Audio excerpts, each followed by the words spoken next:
Un plan géologique, c'est une surface et je vais vous montrer comment on le mesure. Car un plan, ça se mesure.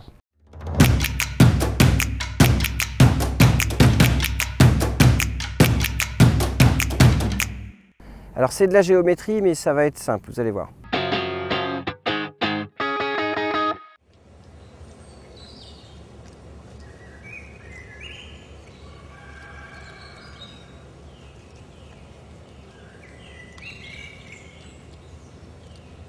Donc c'est ce plan dont on va faire la mesure.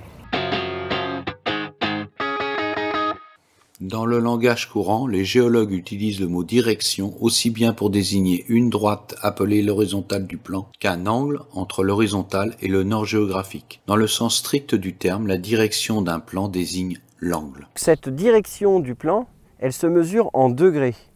Et ça se mesure à l'aide d'une boussole et la valeur varie de 0 à 180. Alors comment trouver la direction d'un plan? Pour ça, il faut trouver le plan de l'horizontale. Là, je matérialise ce plan comme étant le plan de l'horizontale supposé. On met une goutte d'eau dessus. Et là, je m'aperçois que ma goutte d'eau se déplace et ici, elle est stable. Donc en fait, voilà, j'ai trouvé mon plan de l'horizontale. Si vous n'avez pas d'eau avec vous, vous pouvez utiliser un niveau à bulles. Alors ça tombe bien, moi j'en ai toujours un. Il est sur ma boussole ici.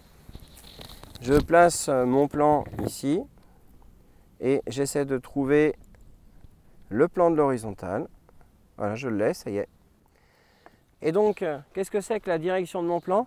C'est la droite d'intersection entre mon plan de l'horizontale et le plan que je mesure. Alors là, je vais le matérialiser par un petit coup de craie. Donc en plus d'être le porteur d'eau, je suis le porteur de craie. Absolument, ouais. On va prendre du blanc. Bon. Donc il va pouvoir s'enlever facilement après. Et voilà. Donc voilà la direction de mon plan. Elle est matérialisée ici par ce trait blanc sur l'affleurement. Alors cette direction, elle se mesure à l'aide de la boussole. Alors voilà ma boussole. Et vous verrez dans la boîte à outils comment utiliser la boussole. Mais en tout cas, voilà, nous on va se référer au fil rouge qu'il y a sur la boussole qui est ici. Et on va le mettre parallèle à ce trait blanc. Bien sûr, en maintenant la boussole à l'horizontale, toujours en utilisant le niveau à bulles. Et là, on lit la valeur qui est entre 0 et 180. Alors vas-y Yves, combien est-ce que tu lis? Entre 0 et 300 et 180. Je lis 142 degrés. On cale sa boussole contre le plan orienté avec le niveau à bulles, on repère le fil rouge qui est parallèle à l'horizontale, ainsi que le nord magnétique, et on lit la valeur au niveau de la loupe, c'est la direction nord 142. 142 degrés. Alors ce que l'on fait sur le carnet de terrain, c'est simple. On va écrire ici qu'on a un plan qui est à nord 142. Voilà. Si je dessine un cercle avec 0, 90, 180 et 270, 142 degrés, je suis à peu près ici. Ça veut dire que je peux représenter mon plan comme ceci. Donc en résumé,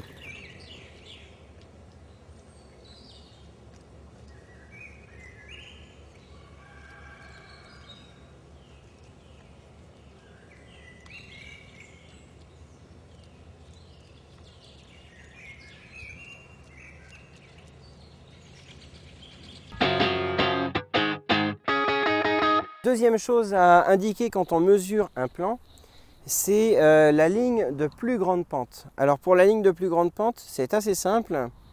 Généralement, elle est perpendiculaire à la direction du plan. On peut le vérifier grâce à de l'eau. Tiens, si tu peux me passer de l'eau, s'il te plaît.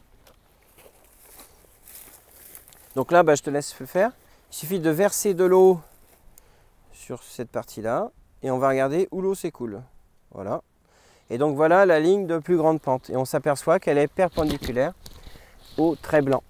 Alors je la matérialise ici par ce trait vert et j'indique avec ma flèche la direction de l'écoulement de cette ligne de plus grande pente.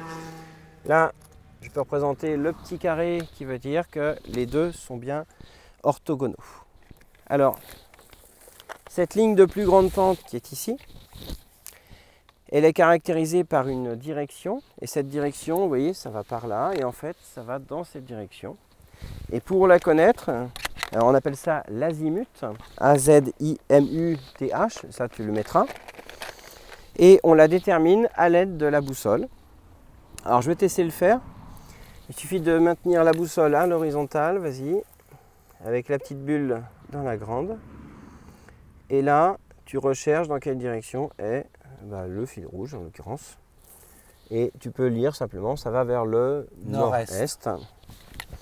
Donc là, j'ai une ligne de plus grande pente qui va vers le nord-est. Mais ça ne suffit pas. Donc je vais l'indiquer sur mon schéma. Le nord-est, c'est cette partie-là. Nord-est. Et donc, je la représente ici. Avec mon petit rectangle, mon petit carré, pardon, et ma flèche. Alors ça ne suffit pas parce qu'il faut aussi indiquer l'angle que fait cette ligne de plus grande pente par rapport à l'horizontale. Et ça porte un nom. Ça s'appelle le pendage. Alors le pendage, je vais le montrer ici avec mon carnet de terrain. C'est l'angle que fait ma ligne de plus grande pente par rapport à l'horizontale. Donc c'est l'angle qu'il y a entre mon carton noir et ma feuille blanche.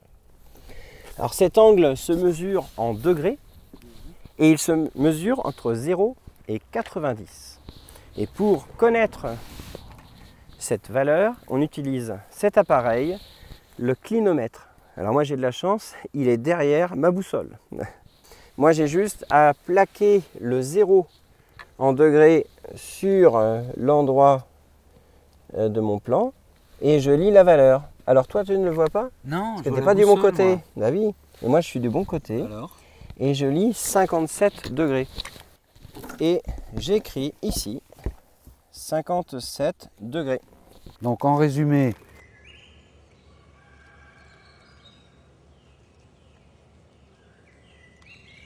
c'est très rare en géologie d'avoir des plans plans. Donc il ne faut pas hésiter à faire plein de mesures et à essayer de trouver ensuite des valeurs moyennes. Maintenant, si je reprends ce schéma, eh bien, je peux replacer là mon plan de l'horizontale.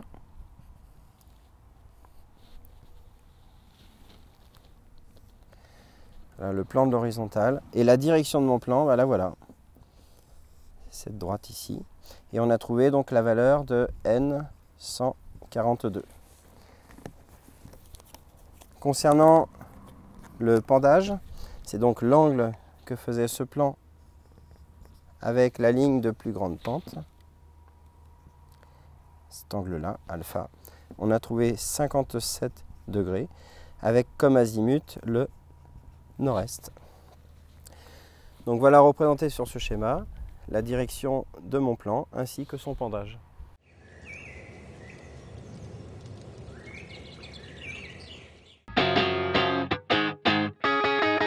Le plan ici est en dévers, c'est-à-dire il est, vous voyez, tout à l'heure on était sur un plan qui était incliné vers nous, tandis que là c'est incliné à l'opposé de nous. Alors là il y a juste une petite astuce, ça ne change rien au niveau de la direction du plan, c'est toujours aussi facile. Par contre, quand vous utiliserez votre clinomètre, il faudra être vigilant. Et en ce qui concerne ma boussole, eh bien je devrais utiliser le bon côté, parce que le risque c'est d'avoir une valeur en grade. Mais sur les smartphones, vous n'aurez pas cette difficulté, hein, ça ira tout bien. Sauf que, comme on l'a dit, attention, dès que vous utilisez un appareil, quel qu'il soit, vérifiez qu'il est bien étalonné. J'utilise mon clinomètre. Je fais très attention à ce que ma petite bille soit toujours dans les degrés. Et cette fois-ci, je pointe le 0 des grades vers ma roche. Et je lis la valeur de 50 degrés.